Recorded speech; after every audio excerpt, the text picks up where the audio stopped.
Hey everybody, just kind of feeling real stoked. Stuff's starting to come in. I'm starting to plan out the greenhouse, lay it out. My first pile of soil products. Pretty excited. Walk over and show you guys. This is all organic, certified, and as you can see, it's this mix is 50% peat, organic peat, which still harvesting peat is what it is, but in the rice hulls, I think you can see. So it's the other 50% is comprised of rice hulls, 20% rice hulls, 20% pumice, and 5%, and then 5% biochar, so it's 55% peat. And then I'm going to mix this 2-to-1 with Malibu biodynamic compost. Malibu compost. So, pretty stoked. This is 17 yards. I have another 33 coming on Tuesday, 4th of July. And then the Malibu compost should be here next week, Thursday or Friday after the 4th. Pretty excited about these. They just showed up. These are 2x12, non-treated, obviously. Didn't go for the cedar. Sometimes it's good to use cedar on the outside of your greenhouses because they don't rot, but I didn't want to use cedar for my beds because they are antimicrobial and don't really need that. So I'm okay with them rotting. That's cool. So these are going to comprise the base of my greenhouse and be the borders of all the raised beds. So I'm working on that right now, hoping that I can have a tractor here when the compost comes and I can mix 2 scoops of this to 1 scoop of compost, lay it in the bed, and then come back with a little mini rototiller or hand double dig them, probably hand double dig them. John Jeevan's baby. That's how I first learned to start getting into veggie gardening. Besides Elaine Ingham, this is like 10 years ago, I started reading. One of the very first books I got was John Jeevan's How to Grow More Vegetables. And it's awesome. It lays out how to grow everything, including grains, to support family of 4, family of 6, 2 people, 3 people. It's a cool book.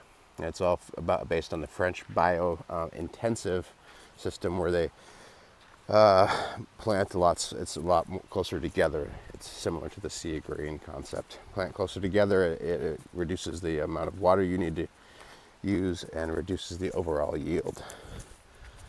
And reduces inputs. Increases overall yield, reduces inputs. Okay, I'm just going to give you guys a quick scan of these. These guys have been inside a small shed since January. Look at them. Those are 10-gallon pots. It's all just soil, nothing else. I give them. I give them a little bit of maxi crop, a little bit of cow mag,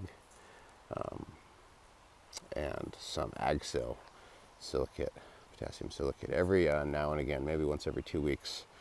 But they're all in sorts of disrepair because they're getting shocked by the sun and not getting watered enough.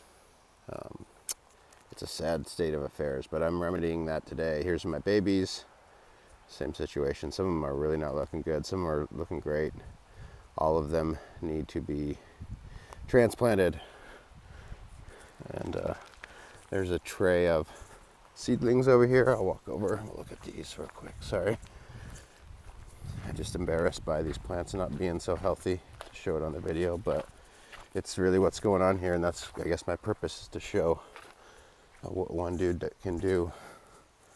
These are all feminized Paiho, and there's some Paiho crossed with Catholic school girl, and maybe even I think there's a handful of Paiho crossed with Royal Kush.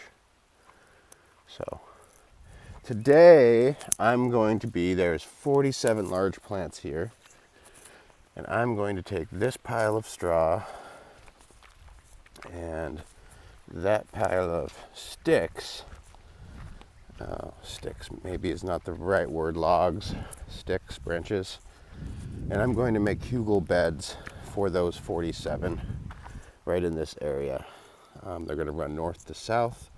That is why I'm laying out the greenhouse first, so I can have a line and a distance, and then measure my distance for my road and have everything dialed. So here's the 105 feet. It's going to be 96 feet, but here to back there will be my greenhouse. Should be arriving in about 2.5 weeks. There's my the hoop house that I bent. I went and bought a fence, chain link fence, top rail, and bent this sucker up, and it's obviously not finished. It needs some purlins, and it needs some, I started kind of in there, putting the 2x4, I don't know what you call it, boards across so you can attach the plastic. And I'm going to throw some of the big boys in there. I think some of the Catholic schoolgirls. Going to get a tractor here, like I said, and I'll do a little bit of work on that and finish this thing up, and I'll have 2 greenhouses rocking, hoop houses. Yeah, just going to keep showing. I also planted a bunch of white Dutch clover on this whole thing this morning. By planted, I mean seeded. I just broadcast seeded it with a hand broadcaster, and over here I'm watering it in. And this I've done this numerous times, so many times, and then I'll just do this all weekend. For the next week I'll be moving the sprinkler every 30 minutes. I'll move that sprinkler another section, and I'll just water this, and then I'll start again, and I'll just do it for like a week until everything starts popping, and a couple more times, and a month from now this whole thing will be covered in white clover, or white Dutch clover, which is recommended by the University of Minnesota to be used as a living cover crop, is what they call it, or a living mulch, growing living mulch. And so I'll mow it from time to time. If it gets too tall, it can handle it, no problem. I've mowed it weekly, it can handle it. It can handle being driven over. It spreads. It's obviously a nitrogen fixer, soil conditioner, and yeah, I've done it a bunch, and it works really well, and it also is really good for the pollinators. So it's going to bring in all the beneficial insects and help those bees feed. We'll get some bees out here sooner or later. Oh, let me show you guys this. My ducks. I just got these guys. Francis loves them. I need a fence soon, so you guys can see in there. Hey guys, focus. If I go to the other side, these guys are magpie ducks, is what they're called. I dug a little scoop for them there. I'm going to make that a little bigger when I have a backhoe or an excavator on Monday. These guys are 4 weeks old. There you go. That's a little bit better. Hey guys. Won't focus. It's focusing on the wire. They're slug patrol. Ducks are awesome. They, I'll leave them alone. They won't eat any of the leaves of the plants. They don't eat any vegetables. They eat bugs, and they love slugs. So we have a lot of slugs here, and those guys are gonna be free ranging during the day, in the early parts of the morning, and during the day eating whatever slugs they can handle. So they should be able to take care of the whole thing. Eventually, next spring, this hole will become a pond, and the pond will overflow into a creek. I'm calling it a creek, more than a stream, all the way through the center of the garden.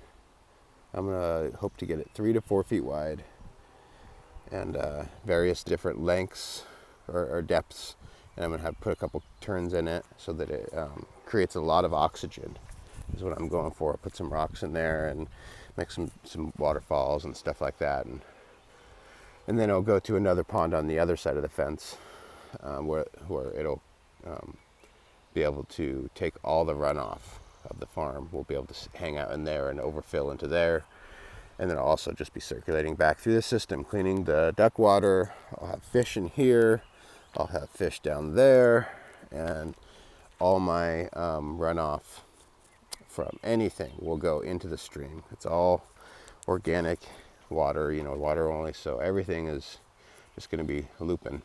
And yeah, I'm excited, guys. I'm rambling. I just wanted to start here. I feel like this is a good starting point with everything being level and me getting ready to lay out the beds and start putting some Hugel beds in too. All right, cheers everybody.